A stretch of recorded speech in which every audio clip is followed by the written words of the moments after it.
Good evening.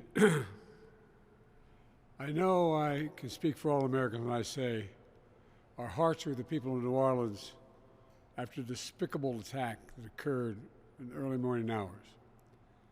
To all the families of those who were killed, to all those who were injured, to all the people of New Orleans who are grieving today, I want you to know I grieve with you.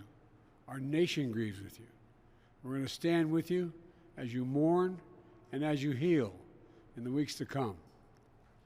I want to thank our brave first responders and law enforcement personnel who stopped the attacker in his tracks before he could kill or injure even more people. And I want to thank you to everyone at the Department of Homeland Security, the Department of Justice, including the FBI, for working nonstop to investigate this heinous act. The FBI is leading the investigation to determine what happened, why it happened, and whether there was any continuing threat to public safety. Here's what we know so far. The FBI has reported to me the killer was an American citizen, born in Texas. He served in the United States Army on active duty for many years. He also served in the Army Reserve until a few years ago.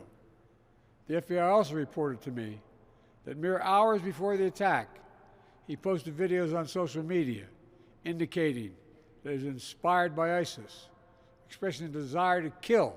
The ISIS flag was found in his vehicle, which he rented to conduct this attack. Possible explosives were found in the vehicle as well, and more explosives were found nearby. The situation is very fluid, and the investigation has a preliminary stage. And the fact is that right now, there you go.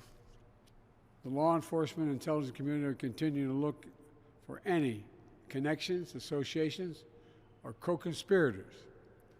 We have nothing additional to report at this time. The investigation is continuing to be active, and no one should jump to conclusions. I've directed my Attorney General, the FBI Director, the Secretary of Homeland Security, the head of the National Counterterrorism Center, and the intelligence community to work on this intensively until we have a full and complete information. And once we have that information, I will share that information as soon as we can confirm it.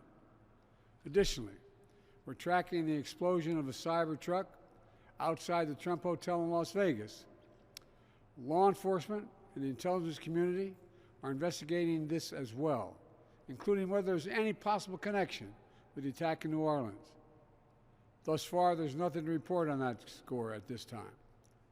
I've directed my team to make sure every resource is made available to federal, state, and local law enforcement to complete the investigation in New Orleans quickly and to make sure there's no remaining threat to the American people. And we'll support the people of New Orleans as they begin the hard work of healing. New Orleans is a place unlike any other place in the world. It's a city full of charm and joy. So many people around the world love New Orleans because of its history, its culture, and above all, its people. So I know, while this person committed a terrible assault on the city, the spirit of our New Orleans will never, never, never be defeated. It always will shine forth. We've seen that time and time again throughout its history, and I know we'll see it again in the days and weeks ahead. May God bless the people of New Orleans. May God bless our police and our first responders. May God protect our troops, and we'll keep you fully, contemporaneously informed. Thank you. Have you spoken to President Trump? Are you concerned about more attacks? Have you spoken to President Trump